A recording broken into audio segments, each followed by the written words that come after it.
នៅក្នុងមេរៀនជាបន្តទៅទៀតយើងសិក្សាពីរបៀបជ្រើសរើសក្រដាសសម្រាប់សៀវភៅខ្នាតតូចបន្ទាប់ពីយើងបានបើកមកដល់កម្មវិធីហើយយើងធ្វើការជ្រើសរើសក្រដាស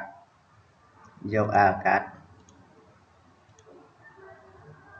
បន្តមកទៀតជ្រើសរើស margin យកកន្លែង5នេះបន្តមកទៀតចុចទៅលើសញ្ញាក្បាលព្រួយ2នេះហើយចុចទៅលើ landscape ក្រដាសផ្ដេក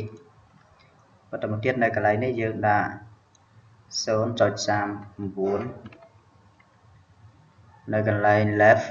ដាក់ 0.69 បន្តមកទៀតនៅកន្លែង bottom យើងដាក់ 0.39 ហើយនៅកន្លែង right យើងដាក់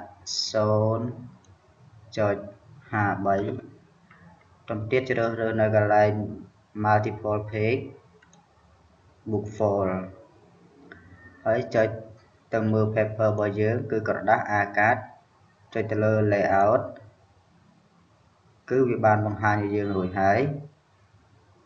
ចុច OK តែម្ដងនៅពេលនេះនឹងបានចេញក្រដាសខ្នាតតូចហើយនៅពេលដែលយើងវាអត្ថបទទៅតាមលំដាប់អត្ថបទនោះឯងនឹងលោតចេញមកជាលក្ខណៈកូដសៀវភៅតូចតែម្ដងសម្រាប់ដាក់តាមខ្លួនហើយយើងអាច print បានទាំងសងខាងអូខេអញ្ចឹងកម្មវិធីរបស់យើងឃើញថាចប់សពគ្រប់ហើយ See you later goodbye